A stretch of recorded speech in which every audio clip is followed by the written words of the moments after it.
Whether it's Leonardo DiCaprio refusing to go out with anyone over the age of 25, Lana Del Rey romanticising older men in her songs, or the latest infantilising fashion trend for women, the Lolita aesthetic is one of admiration for some and one of concern for many.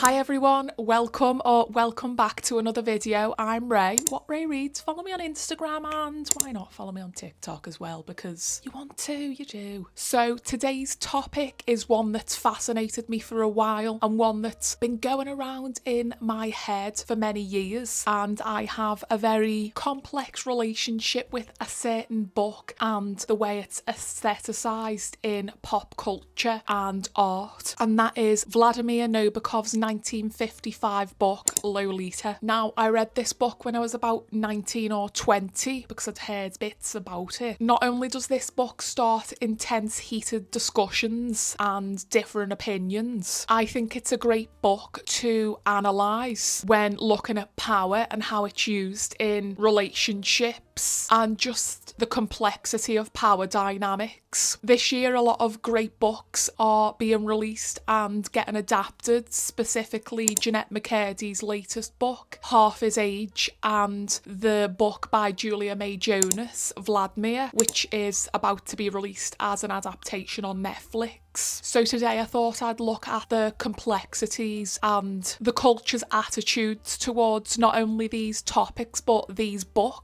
and how largely female authors of recent years are trying to sort of re-centre the women in the stories. Firstly, we have to go back to where it all started, and that's one of the most famous books ever written, Lolita. You might have heard of it. It's a little known book. You may have also heard of it because a lot of men claim it's the favourite book, red flag. But often people misinterpret, misread, or don't even take away the message of the story, and they romanticise it and see it as a forbidden romance. Disgusting! But I think because of the way it's spoken about in pop culture, the idea and the concept of what it may be is more famous than the actual premise and meaning of the story. And you may have not even read the book, but you're aware of the themes that's in it. But if you're not familiar, I'll get you caught up right now. So it tells the story of an old pervert. No, but it does really follow the life and inner world and thoughts of a PDF file. And the book starts with someone retelling the story of the character Humbert, who has recently died in prison. We're not aware of the crime that he's in prison for, but maybe if we read the book we might get an idea. In his story, he flees from France, red flag number one, and he immigrates to America. There he moves into a property and he becomes besotted with his landlady's teenage daughter, Dolores, who he calls Lolita. In his diaries, he expresses his desires and attraction to Lolita, who's a child. So to stay within Lolita's proximity, he marries her mother, even though he's not really interested in it because he is a PDF file. But when Lolita's mother unexpectedly dies, he becomes her guardian and her abuser. We only see the story through his eyes, the eyes of an abuser, and we only see Lolita through his gaze, the male gaze. And he's a sick and twisted individual who finds many ways to justify what he's doing. He takes Lolita on a road trip across America, kind of fleeing from any sort of persecution if anybody caught on what was happening. And he basically ruins her life, and it results in Lolita running away and trying to carve out her own path after having someone control and abuse her for so long. I would recommend people read it because it is such a popular book, and I think the only way that you'll understand or make up your own mind on the book and what the author was trying to do is if you read it, but it is a difficult read. I felt rather disgusted after reading it, in all honesty. Step back, I think I'm gonna vomit! But one thing we need to always remember, and which a lot of people seem to forget, which is where the love story angle gets thrown about, is that we're only seeing this narrative and this world and point of view through the eyes of a PDF file. who is not to be trusted, if you didn't know. It really does puzzle me how anyone could read this book and think, God, that's romantic. Now that's romance. I think you need to see a therapist. Anyway, since its release, the book's been romanticised, adapted, and there's many different thoughts and musings about it throughout pop culture. And it's often posed as a unusual romance, a taboo romance.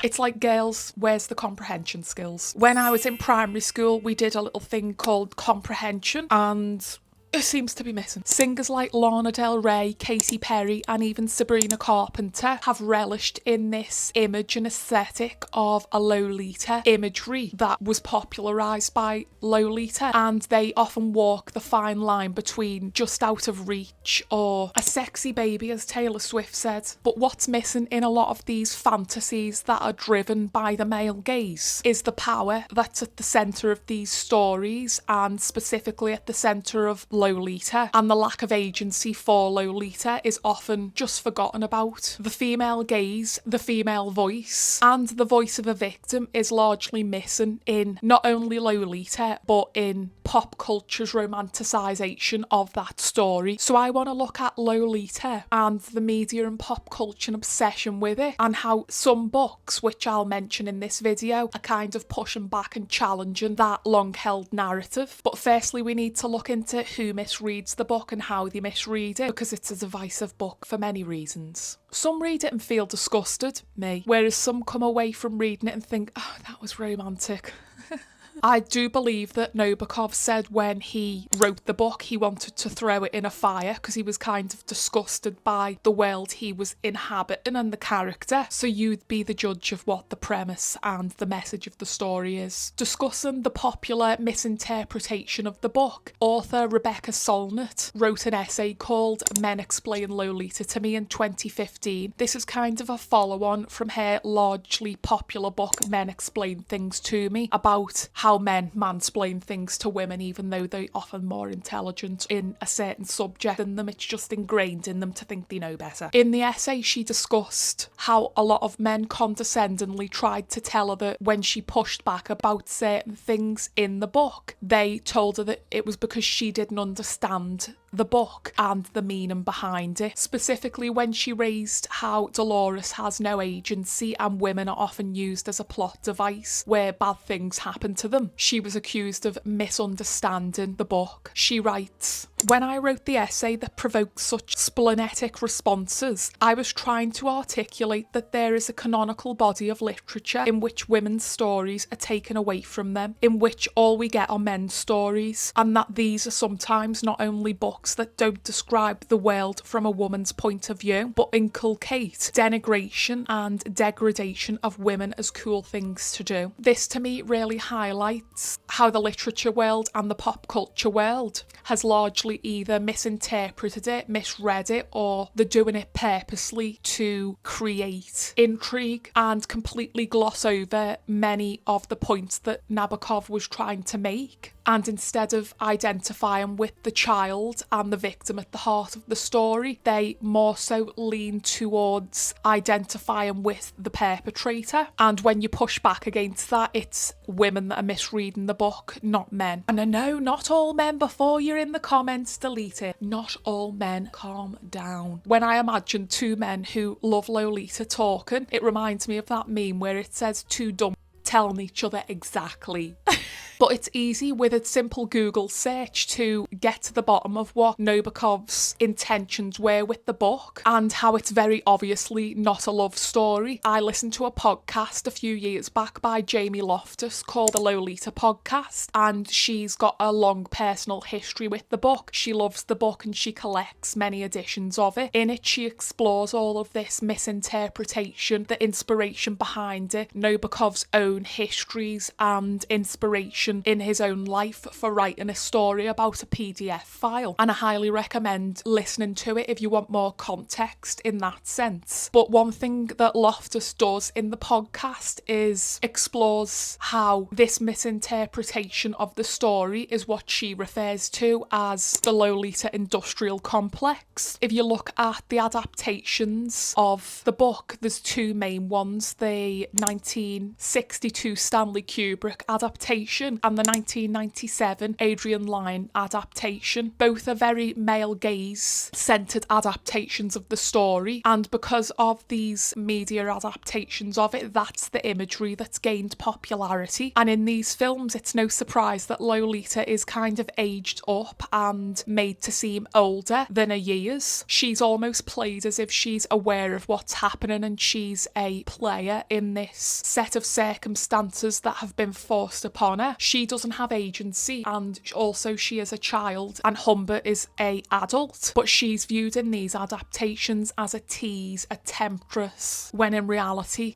that's a child. Writing for Far Out magazine, Amy Ferrier speaks about this. She writes, through these two troubling adaptations, one giving too much humour to the story, the other using too many overtly sexual visuals, Lolita has found an uneasy place in our cultural lexicon. Nabokov's novel has been betrayed. The word Lolita now connotes a young girl who wields her budding sexuality with intent or flirts with older men, rather than being understood as the child victim of a PDF file narcissist. Lolita has been transformed into a symbol of coquettishness, aware of her charms and not afraid to use them. Neither film adaptations posit Lolita as that childlike, and in turn the weight of Nabokov's novel has been watered down. Patriarchy at work again. I haven't seen the Stanley Kubrick adaptation, but I've seen the 1997 one, and I felt very icky after watching it. But I'd be very curious to see a female director adapt it and how they would go about it. This leads to my next point, and one you might be familiar with if you're an internet adult brain millennial. But if you were a tween online in the noughties, you might have came across a little website called Tumblr and seen this romanticization of the novel for yourself. People reblogging images from the films, dressing up like Lolita, leaning into the older man and the younger girl and the forbidden romance, and no one understands us. But this is kind of okay situation that we've been led to believe is normal as young women growing up online. But writing a game for Far Out magazine, Ferrier talks about this, specifically this time online, and how the whole concept of Lolita and her abuser is almost looked at in romantic light. Often scenes where Humbert and Lolita look more like lovers rather than abusers and victims. Soon, young girls, many the same age as Lolita, were buying heart-shaped sunglasses and posing with lollipops before posting pictures of themselves to the platform. Even worse, many young people began romanticising the relationship, if you can call it that, between Humbert and Lolita, going beyond simply admiring Lolita's vintage Americana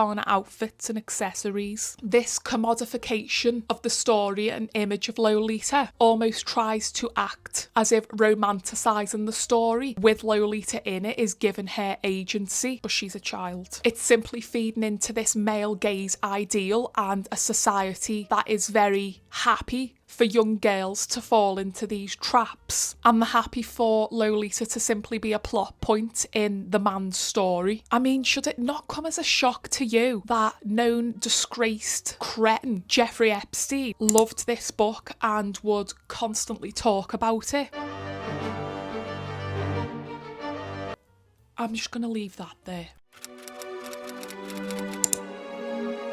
Pop culture likes to paint this idea of forbidden love as romantic and dangerous. It's two lovers against the world. No one understands us. It's so wrong, but it feels so right. Many pop songs sing about it. Musicians like Lana Del Rey have built their musical catalogue on this sort of concept, writing about these heady forbidden romances, often with a younger woman and a much older man. Del Rey's one of the main pop girls that comes to mind, who essentially played into this ideal largely at the start of her career in the Born to Die era. With that imagery and romanticisation, it went hand in hand with this Tumblr era ideal in 2010. Not only has she actually sung about Lolita and referenced it in her songs, she has a song called Lolita. but I always remember her song Off to the Races, where she literally quotes from the book, "Light of my life, fire of my loins, be a good baby, do what I want." And that's actually pulled from the actual book of Lolita, where the narrator Humbert Humbert says, "Lolita, light of my life, fire of my loins, my sin, my soul."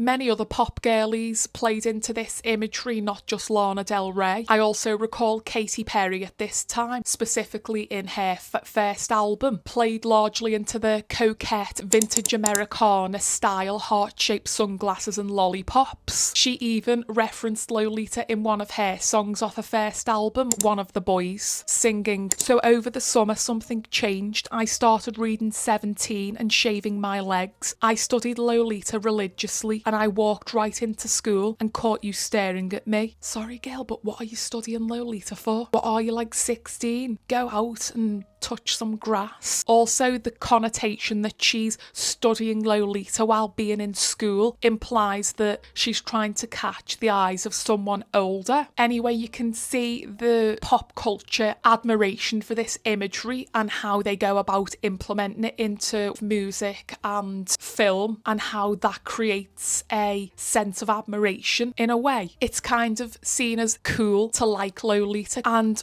be the fantasy that men largely like, but this is a slippery slope when you're playing into this male fantasy that's about PDF file. Discussing the troubling legacy of the book and the many adaptations for BBC culture, Steph Green highlights this obsession of playing into this idealised fantasy that completely removes the central context of the story. She writes, "It's this lack of context in the imagery of Lolita that leads to fundamental retrospective misunderstanding of the character in the story, the name now a proxy term for a type of bratty coquettishness seen in Katy Perry's 2014 Twitter selfie, complete with the caption, 'Feeling V Lolita right now.' Pop contemporary Lana Del Rey's 2012 album, Born to Die, is stuffed full of references to Nabokov's novel too. In Off to the Races, she sings, 'My old man is a bad man, but I can't deny the way he holds my hand,' before warbling the very opening lines of the book in the chorus, 'Light of my life, fire of my loins.' On the same album, her song Lolita opens with the lines, 'Would you be my baby tonight? Could be kissing my fruit punch lips in the bright sunshine.' She is ironically doing exactly what Nabokov satirises throughout Humbert's voice, using cloying poetic metaphors to dress up a hazy fantasy of concealed horror. And that makes you ask, is this doing more damage with this almost positive, idealised imagery from the book, playing into the stereotype of infantilisation, largely for a male gaze? I do believe that early on in the publication of the book, Nabokov said he didn't want any imagery of young girls on the cover, but since then we've had a lot of editions of the book with images of young girls on the cover, not to mention the posters for the films. It also reminds me of the images that will forever haunt me of a 40-year-old Bradley Cooper in a park in France reading Lolita to his 21-year-old girlfriend at the time, Suki Waterhouse.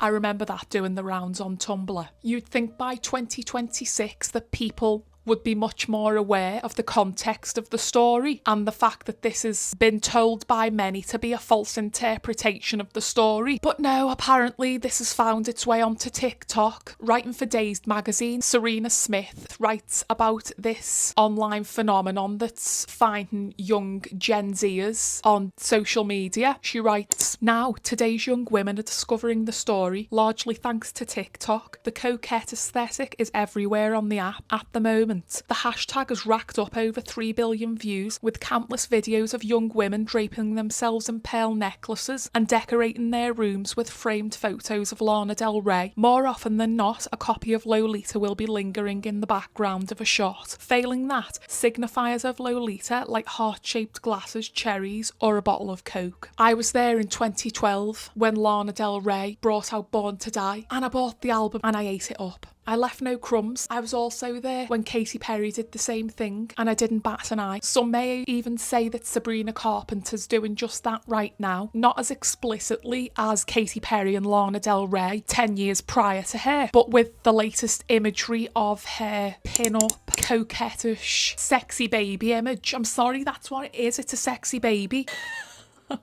But even with the discourse about the Man's Best Friend album cover, you'll know it if you're online. But the issue with leaning into this imagery but also not addressing it is that we're rewriting the truth of the story, and we're also disregarding the meaning behind it and the victim at the centre of it. And I'd probably go as far to say as the imagery of Lolita's become more popular than the story and the message within it. In 2017, we had the Me Too movement, and we started seeing women push back after the fall of the ogre Harvey Weinstein. Women were readdressing and reassessing relationships and inappropriate behaviours that were forced upon them in the youth, and they started feeling comfortable and had a way to express themselves and say this wasn't right. And it was a pushback against the patriarchy and the long-held power of women having to just take it to be accepted in society. Now they were saying there's a power dynamic here and it's not okay. It started to give women more agency over their lives and stories, and even authors regained focus and were pushing back through their work. They were able to write their own narratives and stories from a different perspective and give agency to these relationships that have been allowed to go on unchecked for so long. Writing for Forbes magazine, Holly Corbett speaks of the cultural significance of this time and how it reshaped women's perspectives and gave them a voice. The Me Too movement showed survivors there is power in the collective and courage is contagious, enabling survivors to feel like they had greater support to speak out, even if the odds seemed impossible. It also helped them find the language to be able to describe what they were experiencing and realise that it was against the law. With this shift at the time in societal attitudes, we did start to see authors writing a new kind of story, and they were pushing back against this long-held belief of the woman is just as responsible. The young girl knew what she was doing. A young girl who acts older, a forbidden romance, the temptress, the Lolita, and they wanted to show us the other side of the coin. In 2020, a book called My Dark Vanessa by Kate Elizabeth Russell was released and became an instant bestseller. It was a very popular, much talked about book in the book community. I wasn't online as a book content creator at the time, but I was still in the book community on Goodreads, and I knew about the book, the importance of it, and as soon as I read it, I was completely enthralled with the book. This story follows a 15-year-old schoolgirl who's at a boarding school and starts to have a relationship with her 42-year-old English teacher, touching on themes of consent, grooming, memory. This book flits between two time periods, past and present, and highlights just how much time, lived experience, and awareness can reshape our experience as an adult. As I said, I remember being blown away by this book, and similar to Lolita, I felt disgusted, but also couldn't stop reading. But it wasn't lost on me that it was trying to do something different to what this idealised version of Lolita in society had done. But it's a great book that I highly recommend, and it reshapes this narrative. It almost recalibrates it, and many women felt connected to it. And if I remember rightly, the Me Too movement does play a role in the character's narrative when the protagonist is reassessing this relationship as an adult. In a review for the book for The Guardian, Holly Williams touches on the parallels of this book with Nabokov's.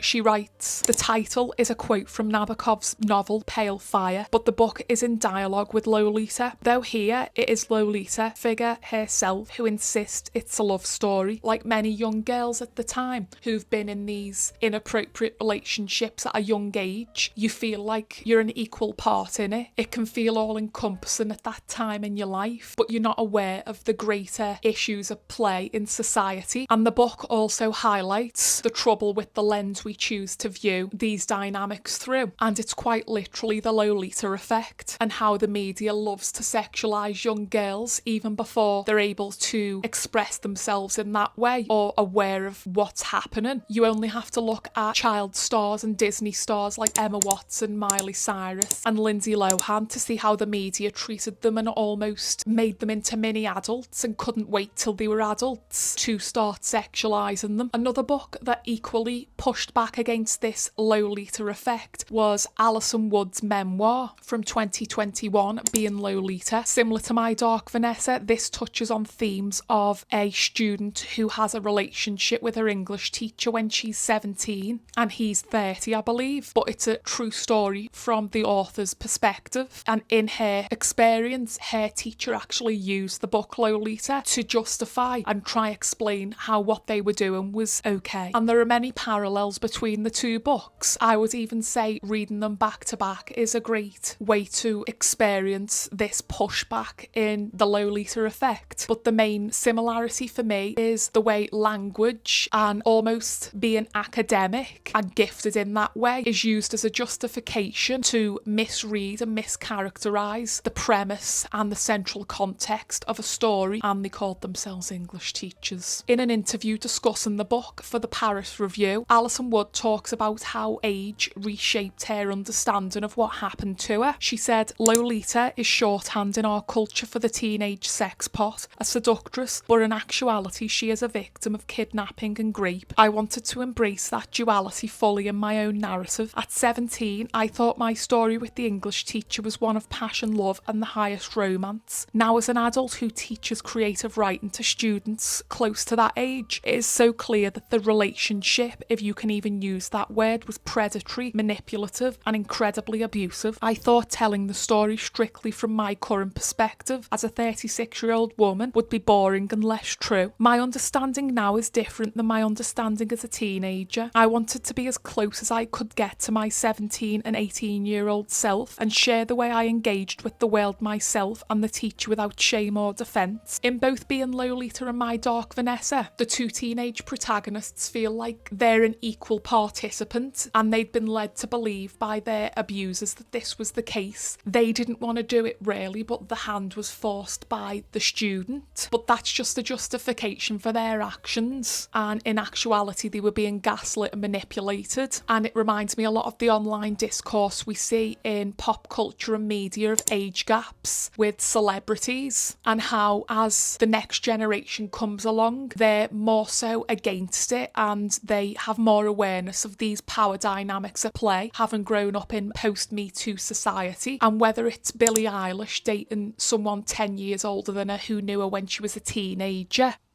or Leonardo DiCaprio's aversion to dating any woman past the age of 25. What's that about? There's a constant discourse online of age gaps and how younger people are more aware of frontal lobe development.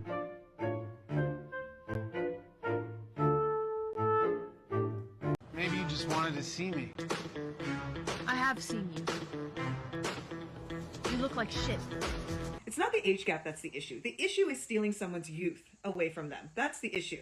You can be 35 meeting a 50-year-old, have at it. That's not the issue. The issue is if you are somebody who's experienced first, second, third loves, had time to get married, get to know somebody, have children with them, decide that it wasn't going to work out, get divorced, and then you go back and try it all over again with somebody who is 19, 20, 21, 22, 23 years old, you're stealing that whole experience that you got to have. Here's another problem of younger women dating substantially older men. You, as the younger woman, will end up living completely in the world of that older man because he already has that much more established. It becomes this uneven power dynamic, and also under patriarchy, we have been conditioned to put his needs first, put his comfort, his emotional status first. You need to have awareness of your agency or your lack of agency in these situations, and it's very easy to be swayed by people who are older and more powerful than you. And I think this is a great discussion to have because for a long time, these power dynamics and oftentimes women being taken taken advantage of for hundreds of thousands of years, like 12-year-old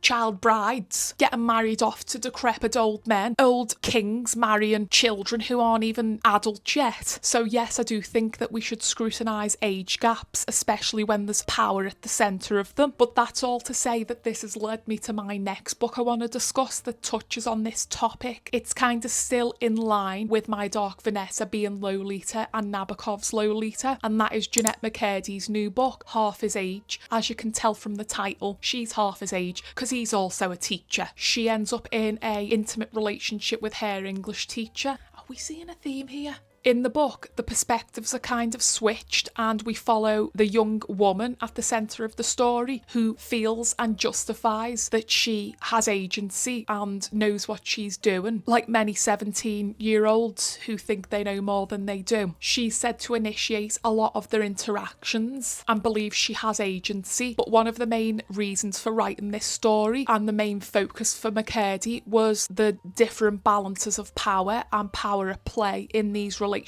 dynamics. Speaking with Refinery 29, she spoke about her approach to the story, and although her character Waldo believes to be within control of her situation, regardless of the 20-year age gap, McCurdy said that she really wanted to capture the voice of someone at that age who thinks they're well beyond their years, but they just don't really realise what's happening. She said, "I really wanted to show this young woman who really believes she's in control and is really fighting to be in control and clawing for some form of power. She's still so vulnerable. She's still at an age that is so vulnerable, and yet at that age you're not necessarily aware of your limitations, of the places where you're particularly naive or susceptible to outside influence. You don't know those things." I really think it was so important to me to show it through her eyes completely, because most of us reading it are going to be a bit older and we know what it's like to be 17. We know what it's like not to be in that naive position and to be that susceptible to influence. We have all been there. It is so important to do it completely through her eyes. If you've read McCurdy's book, I'm Glad My Mum Died,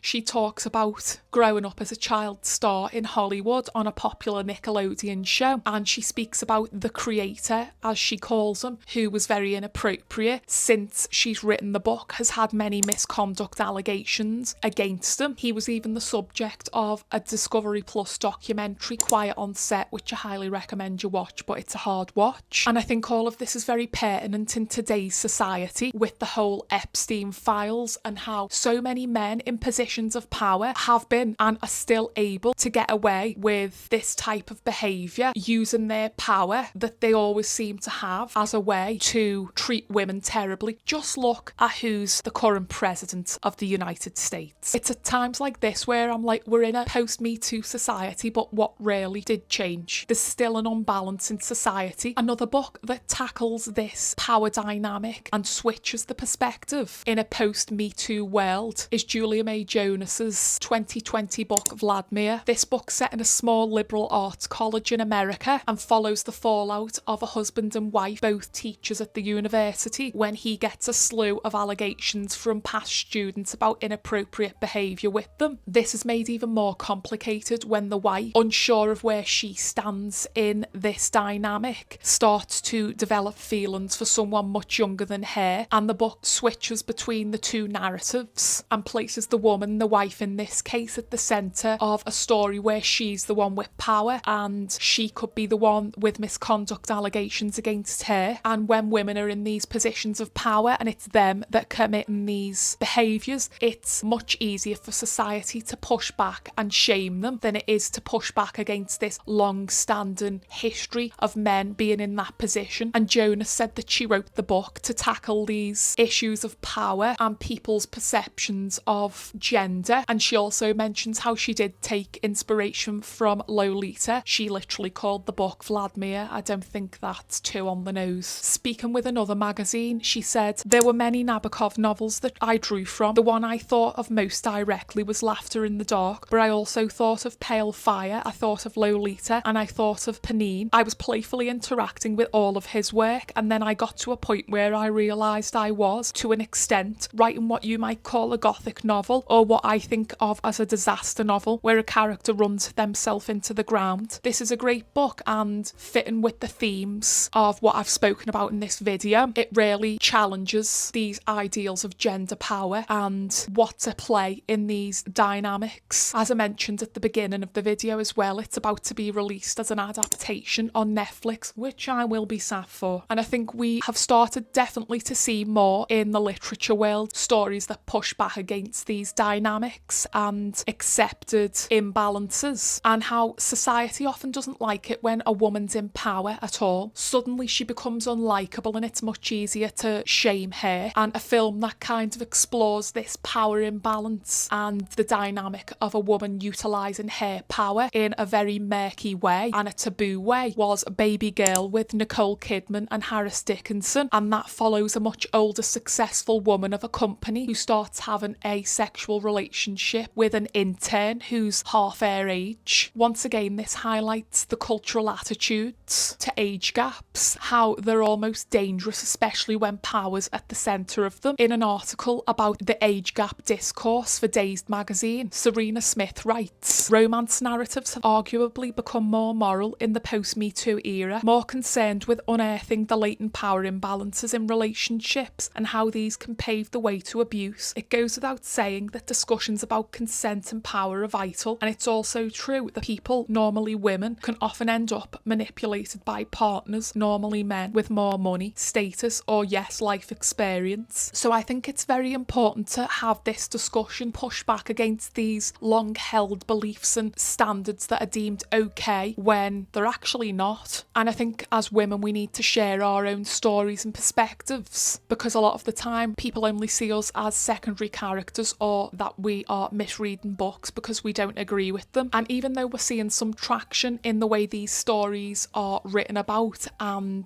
interacted with, largely thanks to female writers, I think modern day retellings of these power plays and gendered dynamics like Baby Girl and Vladimir are great vehicles to explore these complexities and maybe even make men not centre themselves as the person in the position of power. Then I'm also like, does it have the power to stand up against the long-held capital P patriarchy, darling? There'll still be people who take issue with women gaining control and power, dynamics changing and men being held to account. God forbid. It's like, oh sorry, it's okay for hundreds of years for men to marry child brides and go out with women half their age, but the minute a woman does it, she's a cougar or a sugar baby. Oh okay. Speaking of cougar, I googled it for this video and the image that came up was shocking. Obviously we know it's a negative connotation, it's not a positive. Isn't it just funny how like it's not seen like that for men though?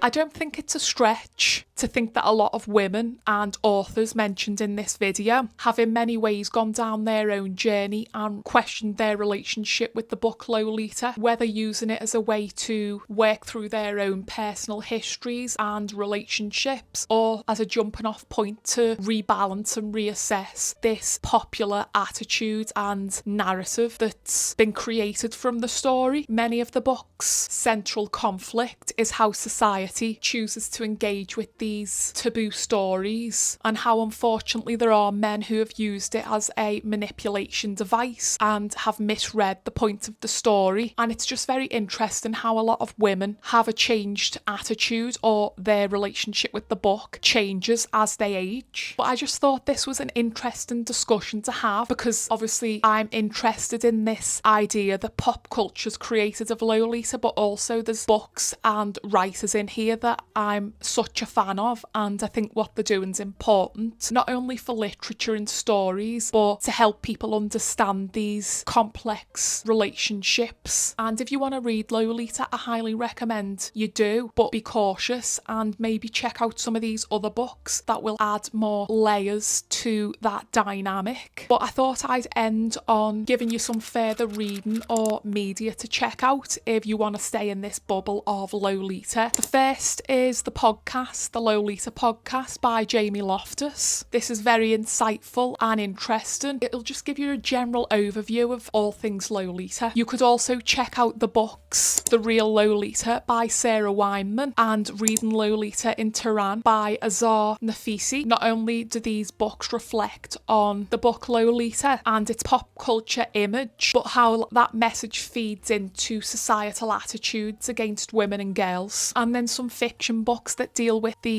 age gap relationship dynamics with young women and older men. My Last Innocent Year by Daisy Alpert Florin and Bittersweet by Hattie Williams. Both are on my TBR, but they both sound like excellent books. Let me know your thoughts on Lolita. Have you read it? How did you perceive it? What are your takeaways from the story? Keep the discussion going in the comments, and if you made it this far in the video, leave a book emoji to let me know you're a real one. As always, thanks for watching. I appreciate you all. Take care, and I'll see you in the next video. Bye!